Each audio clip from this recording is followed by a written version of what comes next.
Bueno, la centralidad es algo que es indisoluble del hecho urbano, diría. Es decir, ¿qué es la ciudad en sí mismo, ¿no? La ciudad, de la forma más abstracta posible, la podríamos definir como una aglomeración, como una acumulación de recursos, de símbolos, de cultura, de gente, de todo. Es una concentración. Hay que decir que el gran experimento urbanístico europeo se sucede en América Latina particularmente. Las ciudades americanas plantean un espacio, digamos, central que organiza el conjunto de la ciudad, en el entorno de una plaza pública en donde tenían representación los poderes de aquel momento, ¿no?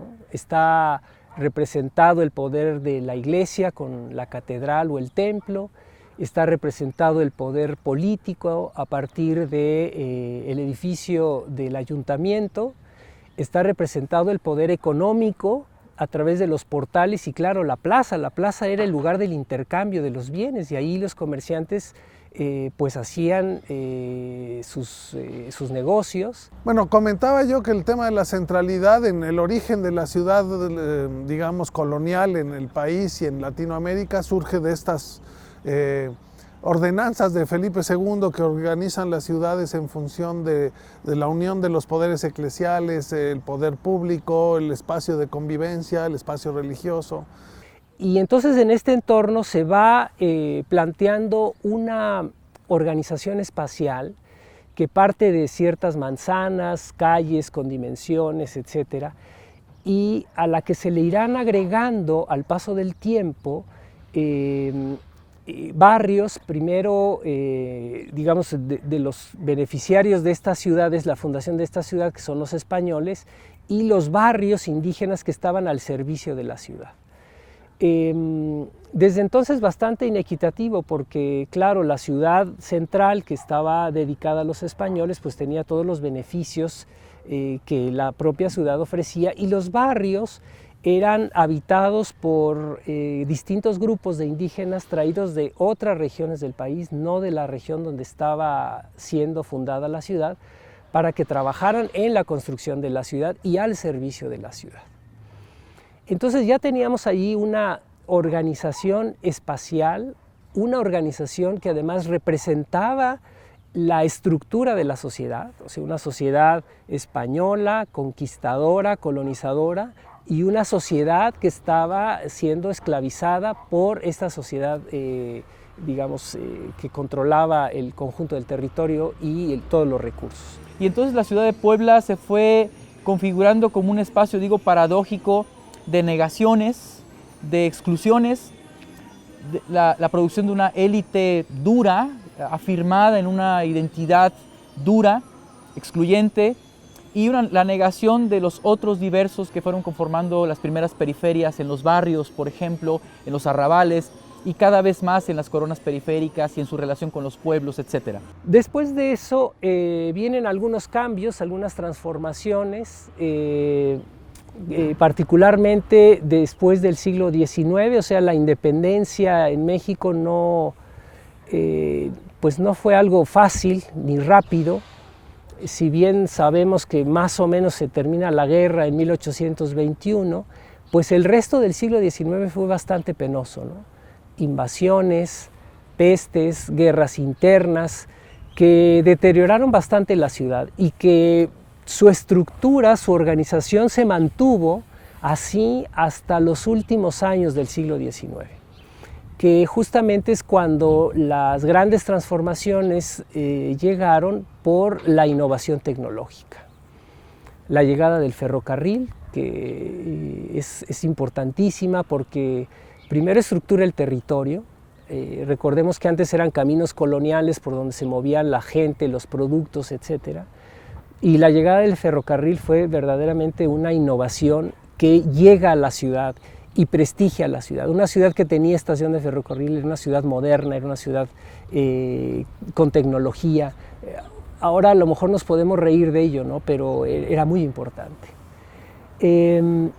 Lo que hace esta tecnología es cualificar el territorio, es decir, hacerlo accesible, particularmente con la irrupción del automóvil.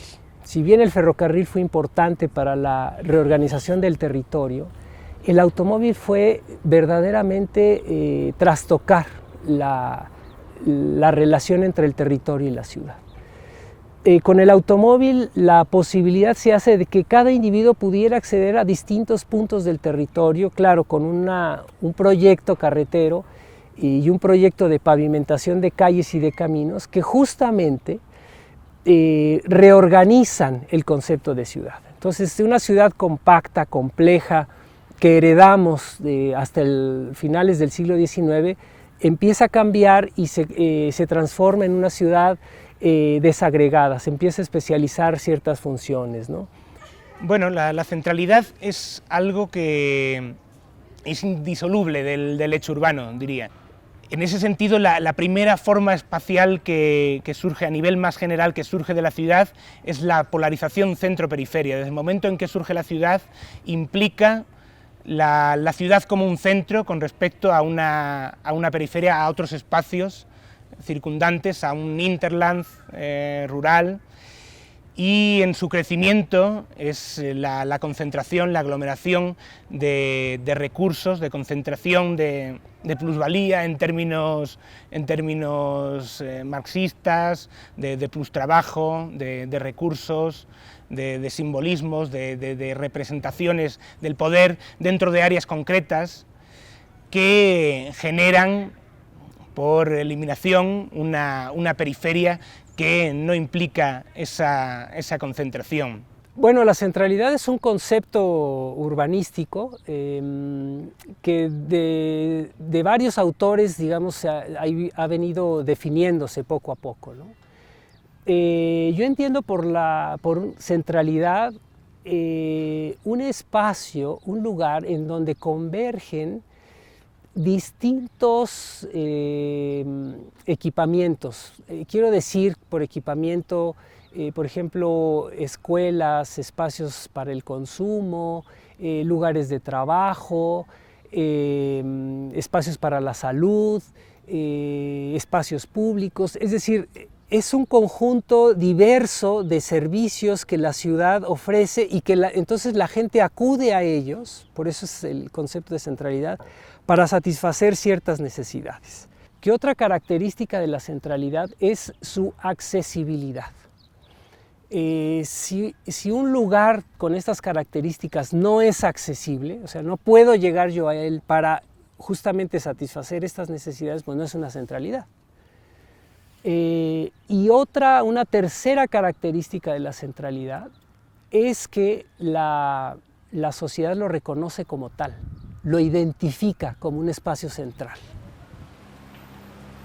La gran centralidad de la ciudad pues sigue siendo el espacio histórico de la ciudad, es decir, lo que hoy entendemos por el centro, es decir, donde está justamente la representación de los poderes, la iglesia, el comercio, el poder público, pero en su entorno se han ido acomodando otros servicios como escuelas, como comercios, espacios para el trabajo, incluso industria, ¿no?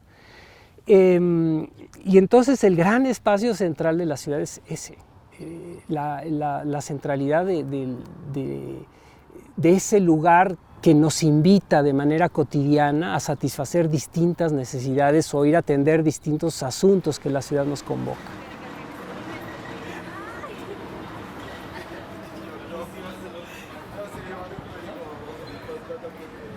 Una centralidad es un lugar que ocupa en una jerarquía de lugares un nivel importante, un protagonismo. La centralidad nos habla del protagonismo de los lugares en principio. Y entonces podemos entender que dependiendo el modelo urbano del que estemos hablando, podemos hablar de distintos tipos de centralidad. En la vieja ciudad tradicional, compacta, la que hoy identificamos en los cascos antiguos, en los centros históricos, reconocemos una forma de centralidad en la que se condensa o se yuxtapone a veces el poder económico, el poder político y el poder cultural, religioso, etcétera, que se concentra en un espacio, lo que hace a ese espacio un lugar protagónico en el contexto de la ciudad. Es decir, que en la centralidad, en torno a la centralidad se genera el mercado, ¿no? Se estructura el mercado urbano, el mercado de suelo, el mercado de espacio, el espacio como mercancía, y se estructura también la segregación, la separación, la fragmentación de la ciudad y una determinada configuración de esa fragmentación, ¿no? Porque no es simplemente un mosaico, sino que es un mosaico con un orden dado. En torno a esa centralidad, de hecho, es en torno a la cual se genera la fragmentación del espacio. La creación de centralidad implica, en primer lugar, un espacio central, o varios espacios centrales en el caso de la ciudad más contemporánea, en torno a los cuales el suelo y el espacio que es un recurso natural, un bien libre, digamos, un bien hiperabundante dentro de la naturaleza, empieza a valer. ¿Empieza a valer por qué? Precisamente porque se genera esa especificidad dentro de las áreas centrales, porque se genera esa particularidad que hace que el espacio se diferencie en torno a las áreas centrales. La diferenciación y fragmentación de ese espacio en torno al centro es lo que permite que ese espacio, como bien natural, bien libre, bien hiperabundante, empiece a valer y sea susceptible de apropiación. La apropiación privada es lo que fragmenta ese espacio y lo que permite hacerlo valer, que empiece a valer en torno a ese centro, y es lo que genera el mercado que a su vez va a dar lugar a la creación de esa segregación, de esa diferenciación y de esa fragmentación del espacio.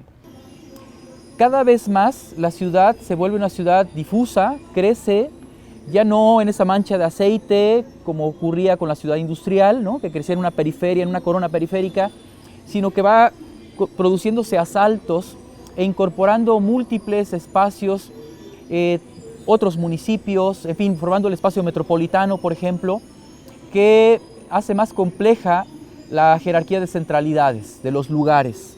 Entonces tenemos a la ciudad central, que es la gran centralidad, y luego tenemos un conjunto de espacios que se van incorporando en la funcionalidad urbana, en las relaciones funcionales, y que van, decía yo, complejizando esa relación de jerarquías de centralidades.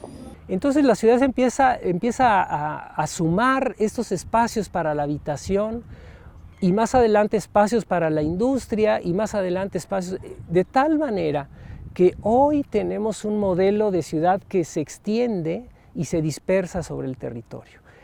Y entonces pues tenemos claro la ciudad original o la ciudad heredada, que es esta ciudad de españoles con sus barrios indígenas, a la que se le sobrepone otro modelo de ciudad que tiene que ver con esta especialización de la ciudad, con barrios industriales, solamente barrios residenciales.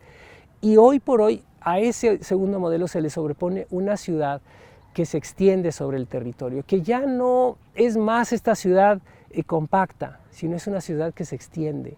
Y entonces se mira al territorio de otra manera, se mira las infraestructuras como esta posibilidad de seguir creciendo la ciudad.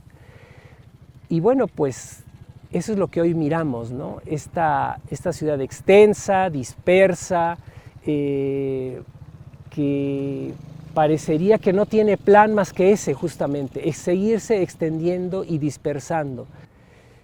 Pero en fin, eso ha sido un poco el origen de la ciudad y cómo se ha ido extendiendo a lo largo del tiempo. Y yo lo que quisiera agregar es que no es un accidente, sino que atrás de esta ciudad que hoy vivimos prevalece sobre todo los criterios económicos, es decir, el valor del suelo, el cual tiene una relación económica que mientras más cercano al centro, pues en un principio era más difícil acceder a ese suelo, y la periferia era un poco más accesible, ¿no? Pues ese modelo prevalece, ¿no? Entonces, si buscamos un suelo al interior de la ciudad, es un suelo relativamente caro, si buscamos un suelo en la periferia es un suelo relativamente barato. Y ese es el juego de la especulación inmobiliaria, ¿no? Hoy por hoy, como comentábamos, las centralidades más bien se han desparramado, ¿no?, en ciudades que han crecido en todo el mundo a raíz de las migraciones, de la concentración del empleo, de los recursos y de la energía, digamos, informativa en las ciudades. Y hoy más bien las centralidades se dispersan y se generan múltiples centros en las ciudades, generalmente por núcleos de especulación de vivienda o por centros comerciales, centros comerciales, espacios de comercio. Entonces hoy las ciudades están desquiciadas un poco en ese sentido, ¿no?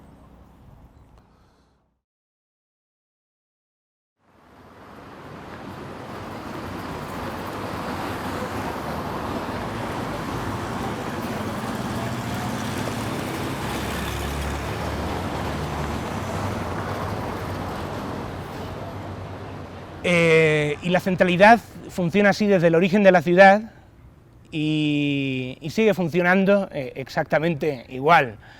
El caso del centro histórico es muy claro.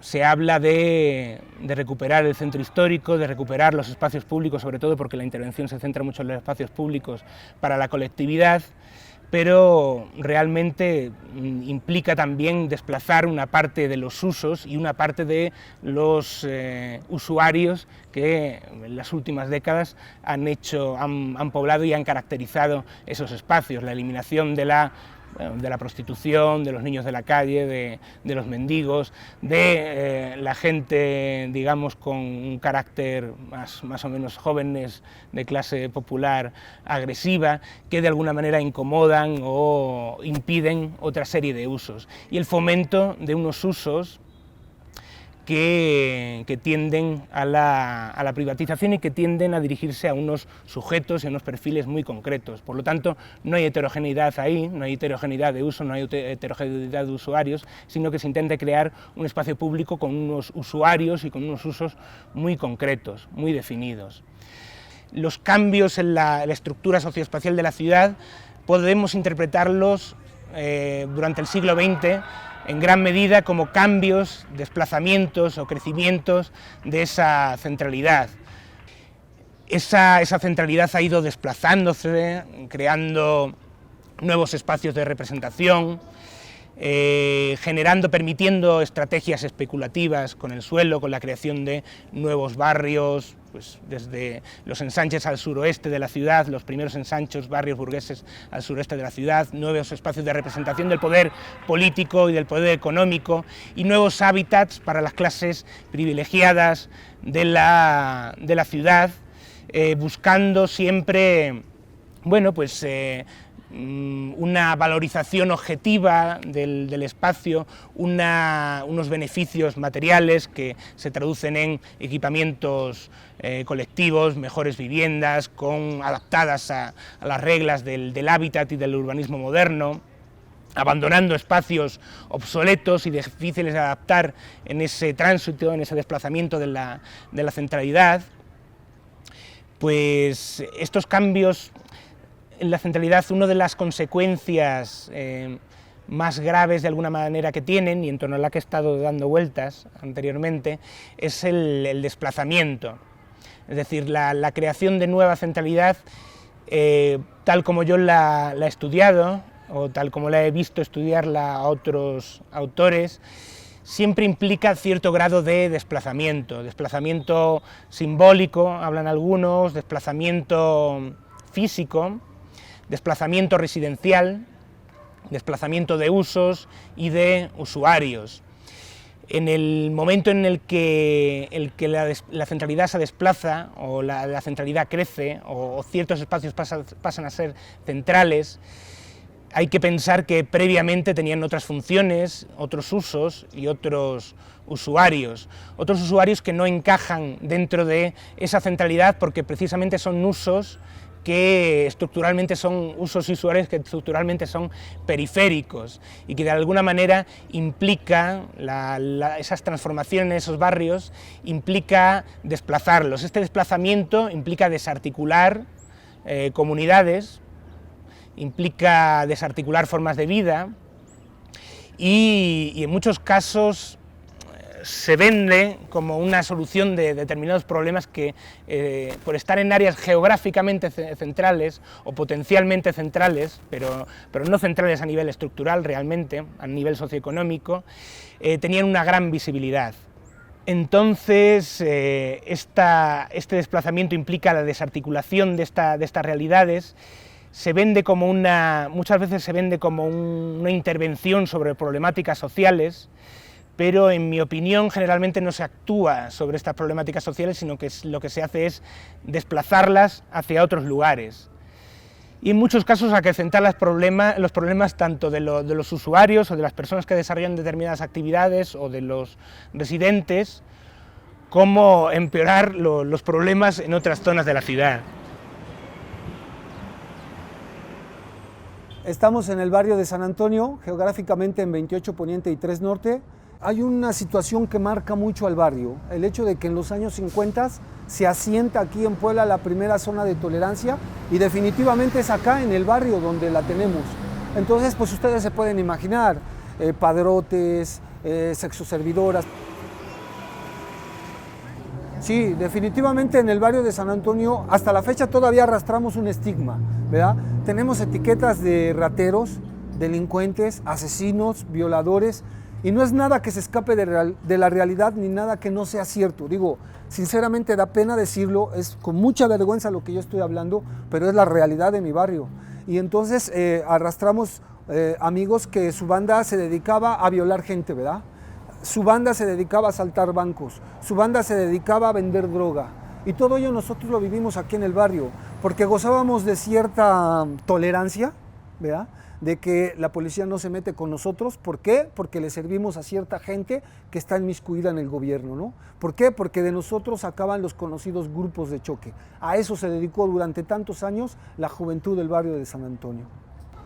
Los pitufos fueron habitantes de acá de la 22, que por lo regular todos eran chaparritos, ¿no? Por eso les quedó el mote de pitufos y pues se dedicaban a... Pues eran las bandas y siempre había pleito entre bandas, entonces hubo pleito entre San Antonio y los pitufos. Por eso empezó a crecer todo ese desorden y envolvieron al barrio de San Antonio con los pitufos. Hoy día, y a partir de entonces de decidir el cambio para el barrio, empezamos a entender qué es la cultura. ¿Por qué decidimos? Por eso de que ya éramos conocidos, porque no vayas al barrio de San Antonio porque te asaltan, no vayas porque te pasa esto. Entonces llega a ser desagradable, ¿no? Que tú llegues a un lugar y ¿de dónde eres? ¿De San Antonio? No mames, sácate de acá, ¿no? Es incómodo, sí te llega a incomodar cuando tú dices, no inventes, yo estoy haciendo cosas en positivo para mi barrio, estoy estudiando, no me dedico a eso, pero por la fama que tenemos ya todos somos marcados así. Todo lo inició mi hermano, y mi hermano me cuenta que mi padre era el que tenía el sueño, ¿no? De que del barrio cambiara. Y entonces decidimos crear a La Tamalera. ¿Y qué nos permite La Tamalera? Es eso precisamente, poder llegar con una biblioteca rodante a cada vecindad que tenemos en el barrio.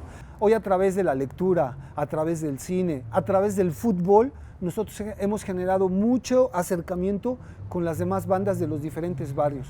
Hoy quiero decirles que este trabajo también lo conoce el barrio de Santa Anita, el barrio del Refugio, el barrio de Xanenetla y el barrio de La Luz. Este es un trabajo de iniciativa propia, de iniciativa de la banda del barrio de San Antonio. Aquí no hay un patrocinio de parte del gobierno, aunque mucha gente se imagina eso, porque la gente se imagina que quienes estamos aquí ganamos un sueldo a través del gobierno. No, estamos aquí entregando nuestro tiempo, nuestro amor hacia la gente del barrio de San Antonio. Entonces, trabajar con La Tamalera es algo súper. El barrio tiene una historia que hoy nosotros la hemos estado transformando a través de cultura, a través de esto que hoy vienen y ustedes me ayudan a hacer, que es reflejar la vida que hoy tiene mi barrio, una vida de cultura, una vida de lectura, una vida de cine, una vida de deporte, una vida de capacitación, que es lo que a mucha gente en aquellos años les hizo mucha falta. Naranja. ¿Y este? Blanco. Blanco, perfecto, chicos. Es como vidrio. ¡Wow! ¿Esto qué es? Un libro. Exacto. ¿Y aquí cómo lo tiene el chico? Cerrado.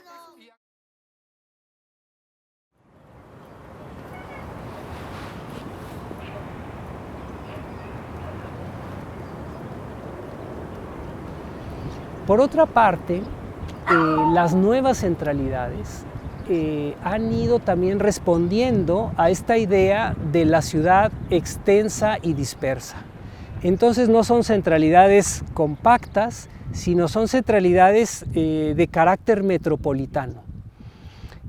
Pongo el caso de la centralidad de Angelópolis, que hoy representa una centralidad metropolitana si logramos tener la perspectiva de que la ciudad ya no se acota a un municipio, sino que tiene que ver con una serie de municipios que se han ido aglomerando en torno a la ciudad central. Entonces hoy tenemos una ciudad, por ejemplo, de Puebla, con 38 municipios y que ha ido generando distintas centralidades. La centralidad tradicional de la ciudad de Puebla, pero también la centralidad, por ejemplo, de Angelópolis, extensa, una centralidad que se ha extendido, o la centralidad de las Cholulas, o la centralidad de Amozoc, que representa, por ejemplo, una zona industrial, o la de San Martín Texmelucan, que representa una centralidad de, digamos, de comercio y de industria al mismo tiempo. Entonces, de alguna manera, en el modelo de ciudad ya de carácter metropolitano, las centralidades se han ido de alguna manera especializando y han, digamos, han dejado de ser estos espacios compactos, sino son extensos. Y al mismo tiempo genera oportunidades esa creación de nueva centralidad para crear nuevos espacios. Por supuesto, nuevos espacios a nivel económico, para el turismo, para la explotación turística, que es una cosa, es un recurso, pues sí que es necesario, que es fundamental para determinadas ciudades, para determinadas regiones, espacios comerciales y espacios residenciales y espacios de uso para sujetos muy concretos, pero los cuales no hay que olvidar que la creación de espacios dentro de la ciudad consolidada para unos implica la exclusión de otros, precisamente de forma inevitable porque vivimos en una sociedad fragmentada, porque vivimos en una sociedad separada, en la cual ni todos los usos ni todos los usuarios son compatibles. La heterogeneidad del espacio público o de los espacios centrales, que es una guía de la intervención sobre los centros históricos en el caso de las ciudades latinoamericanas y de las ciudades europeas continentales también, creo que es un mito, es un discurso muy inocente que no tiene en cuenta determinadas dinámicas de mercado y de poder que actúan en nuestra sociedad y que no conviene olvidar.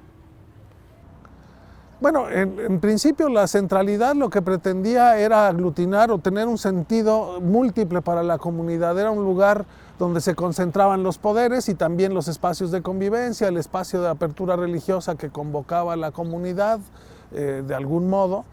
Y hoy en realidad las centralidades han perdido un poco ese sentido. También ha evolucionado la visión religiosa, los poderes hoy se manejan de manera diferente, particularmente en México, en donde claramente desde la Reforma los poderes eclesiales y políticos no van de la mano.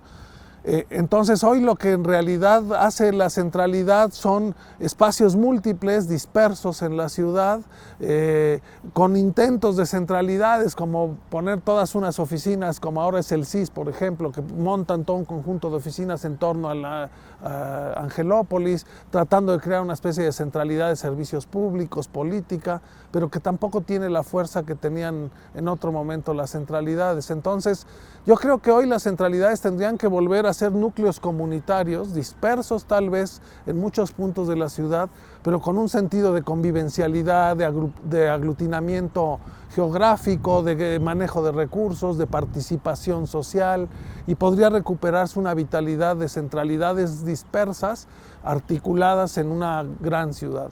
La creación de una colonia o de un barrio necesariamente debía de contener en su programación mercado, templo, parque, escuela, auditorio, cines ahora, de tal manera que prácticamente en cada barrio, o a lo mejor compartido con algunos barrios, se hubieran generado lo que en la planeación anterior se llamaba centros de barrio.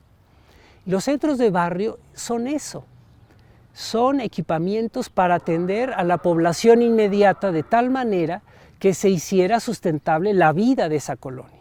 y evitáramos, por ejemplo, el tema de la movilidad.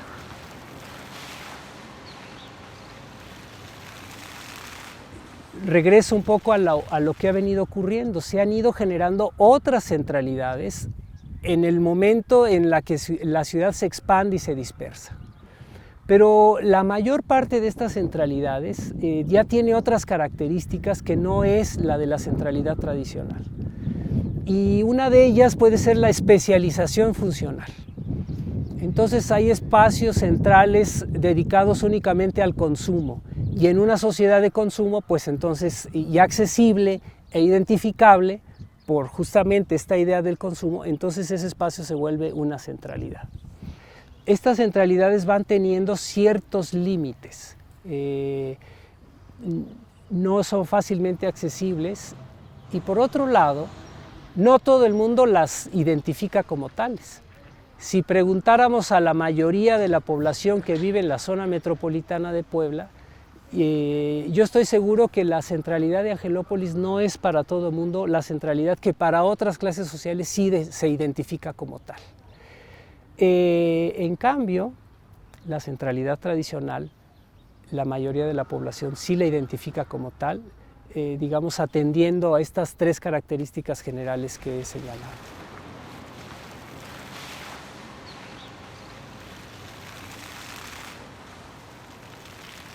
Por ejemplo, el tema de Angelópolis, ahí tenemos hospitales, universidades, colegios, representaciones del poder político como ciudad judicial, algunos espacios públicos como el Jardín del Arte, el Parque Metropolitano. Es decir, esta gran centralidad tiene ya una escala de carácter metropolitano. A esa centralidad no solo accede la gente que vive en el entorno inmediato, sino que llegan gentes incluso de otros municipios para atender los asuntos o satisfacer las necesidades que ahí ofrece la ciudad. Desde la perspectiva, digamos, de sustentabilidad, el tema es cómo llegamos a esa centralidad, la segunda característica, la accesibilidad a esas centralidades, y es limitada. No cualquier persona puede llegar a Angelópolis, como tampoco es fácil llegar, por ejemplo, a San Martín Texmelucan. Es decir, hay una dificultad en la accesibilidad que va de alguna manera segregando a qué tipo de sociedad están dirigidas estas nuevas centralidades. A cambio de eso, yo pondría en la mesa la accesibilidad del espacio tradicional de la ciudad, del espacio central. Esa es una centralidad que se puede llegar a pie, en transporte público, en vehículo particular, etcétera, con cierta dificultad, pero es mucho más accesible que otras centralidades que se han ido generando.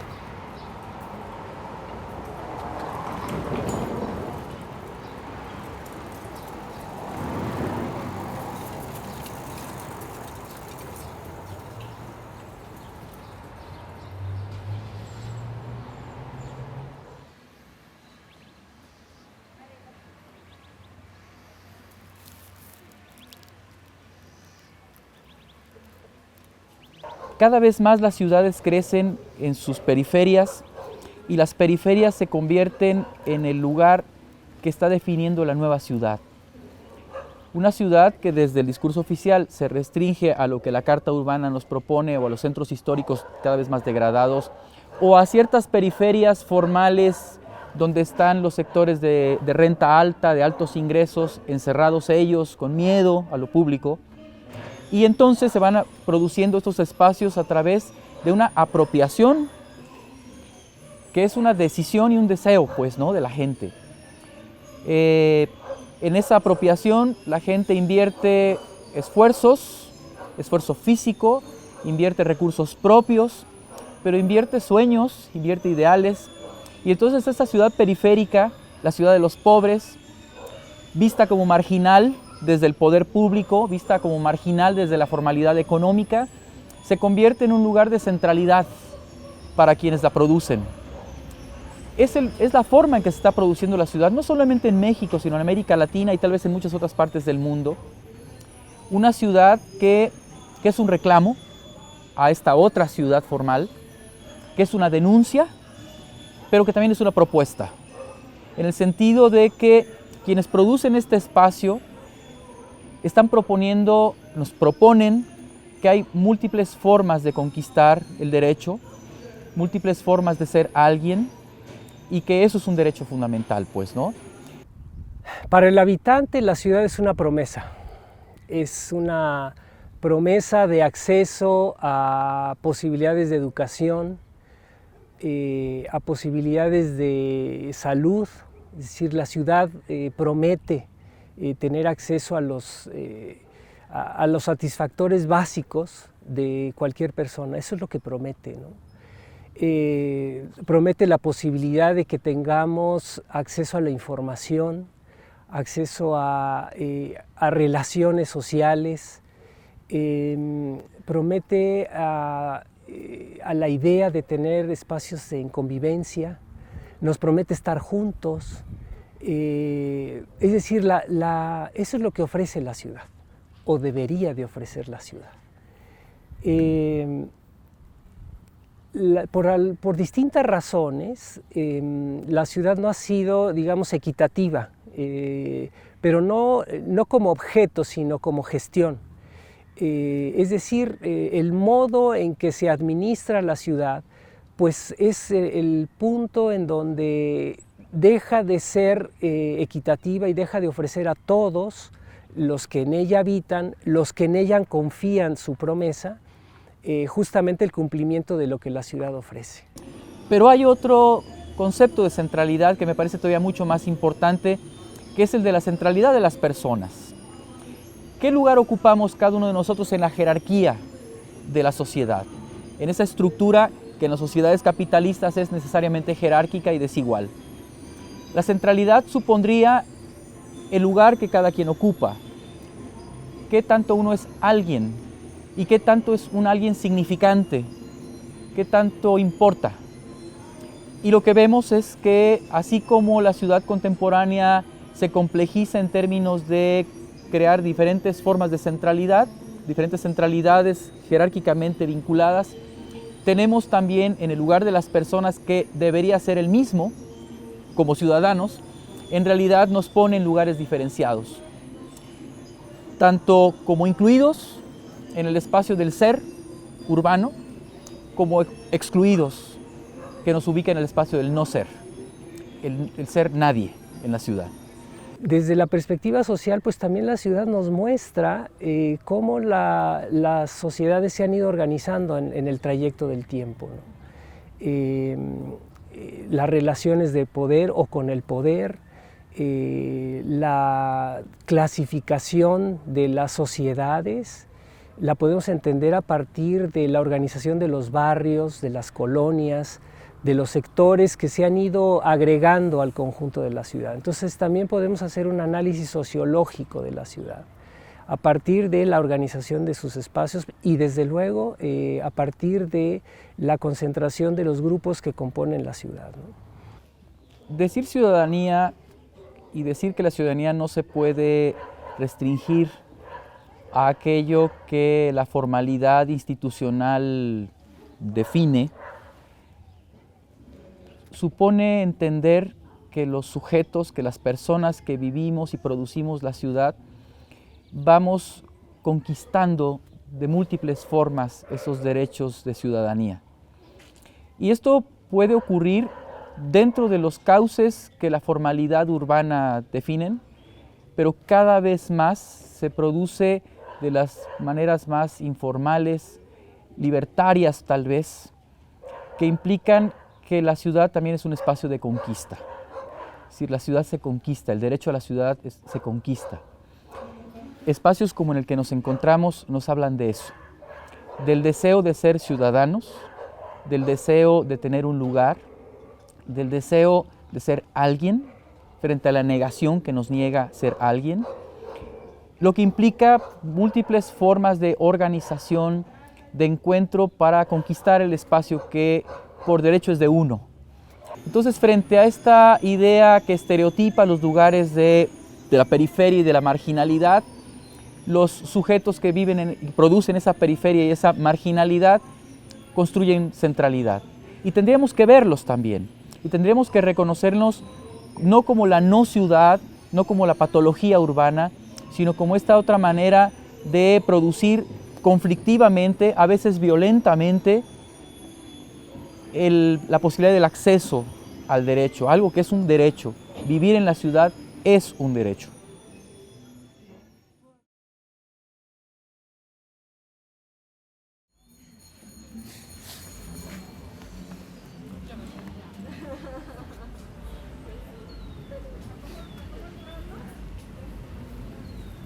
Hay quienes dicen que la ciudad ha muerto.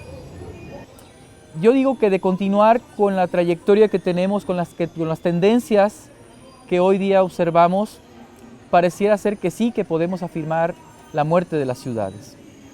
Pero la ciudad se revitaliza cada día. La ciudad que parece morirse cotidianamente también se reinventa cada día en la experiencia de cada uno de nosotros, de cada una de las personas, que van encontrando modos de construir dignidad, de sobrevivir en ella, de encontrar un lugar, aun cuando les sea negado, de conquistarlo, aun con la violencia, de afirmarse en su diversidad, aun frente a la estigmatización de otros. Y entonces, si logramos que esas diversidades se encuentren, si vamos reconociéndonos unos a otros, si vamos reconociendo el lugar de cada quien desde su diversidad, si encontramos modos de encontrarnos, de reinventar lo público, pues la ciudad entonces tiene futuro. Eso tendría que ser, me parece a mí, dar lugar a un movimiento cultural distinto también.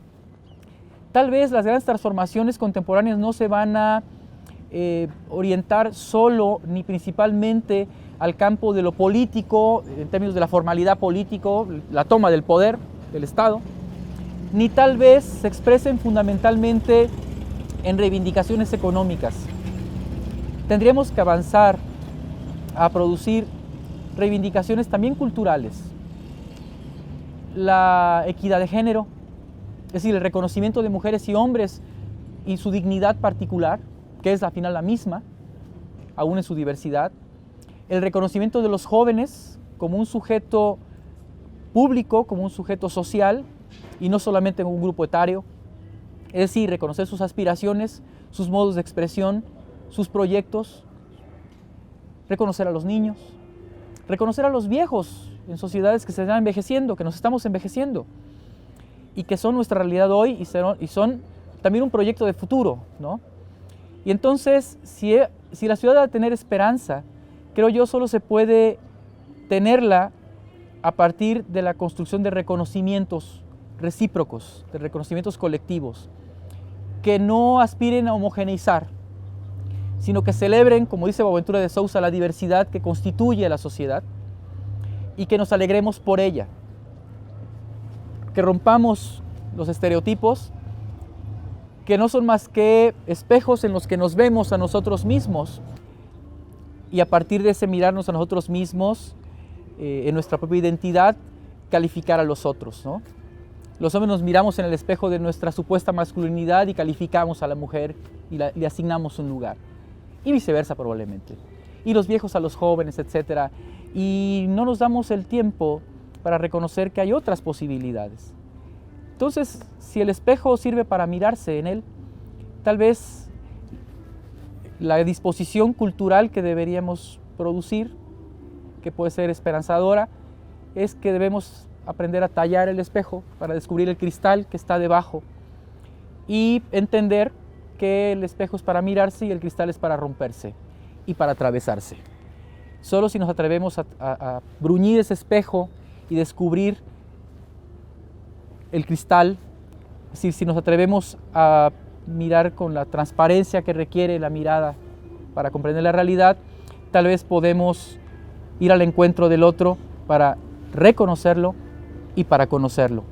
Y de ese conocimiento compartido, estoy seguro que podemos producir un proyecto distinto, una aventura distinta. Y no será la ciudad del centro histórico, ni será la ciudad de los grandes fraccionamientos cerrados de alta renta, y espero que no sea la ciudad de los grandes centros comerciales, de las plazas, ¿no? Sino que sea la ciudad humilde donde nos podamos encontrar y reconocer.